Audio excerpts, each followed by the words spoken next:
Okay, so let's have a little look at Daft Punk's Robot Rock. So we're going to use Thor and Reason for this.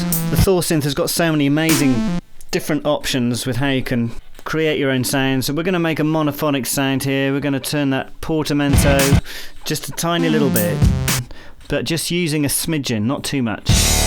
We're using 2 analog oscillators, and now we're going to do a little bit of work down here at the bottom of Thor on the rooter section.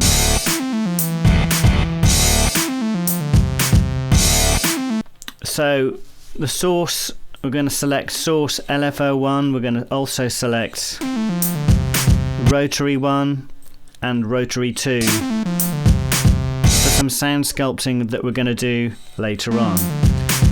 For the LFO1, we're going to turn the destination amount up to around 50, for rotary 1 100, and for rotary 2 100 as well. So setting the destinations for these, LFO1 is going to go to pitch, you can hear it there, going a bit wild, we'll work on that in a minute. Rotary 1 we set to filter 1 frequency, and rotary 2 filter 2 frequency. So let's work on that LFO that's going wild there in the background. So we're going to tempo sync it to 1/16. That's the tempo we're going to set it to. We're going to turn up that delay. It's quite a wild sound this, so we're just going to tame it a bit. Now the formant filter, this is giving this sound a really expressive vocal sound. There's a lot of options here. You can really do a lot of work with giving it your own distinctive edge. More work on the filter routing here. Again, a lot of options here. Just the tiniest tweak here or there can really affect this sound. So we're setting up another filter, a state variable filter here.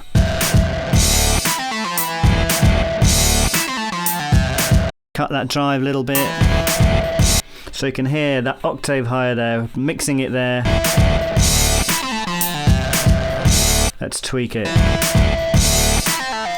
Work on the balance. You can hear the difference between the 2 octaves, one higher and one lower. So we've got it set at about 10 o'clock. So we've got a little bit of the higher octave just to give it that little edge to the sound.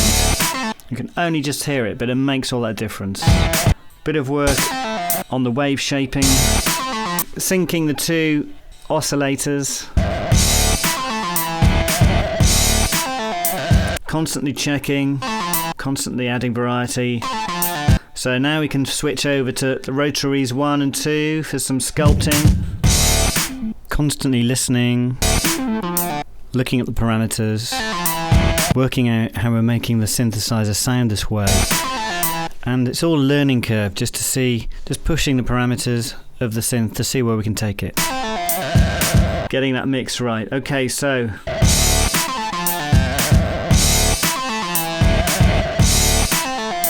switching the filter here onto high pass, the state variable filter. Now some work on the filter envelope and a bit of work on the amp envelope.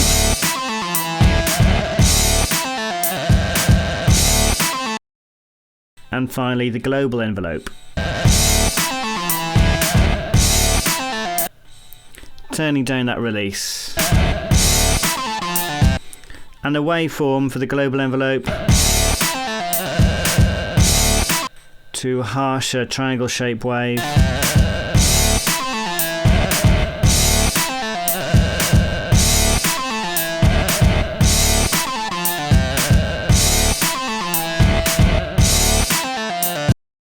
Turning up the keyboard follow on LFO1.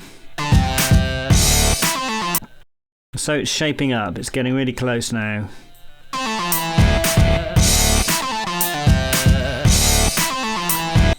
Switching around that routing.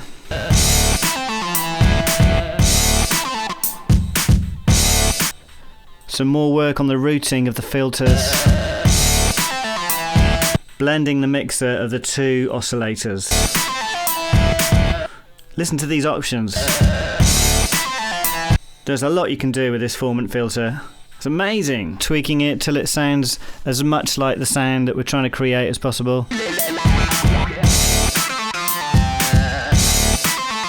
And the last few tweaks to the rotary adjusters here. Again, these two are really good shortcuts. Using these two rotaries, we can shortcut to a lot of the parameters. So it's a good idea to assign these rotaries. These are really useful tools. So that's a wrap.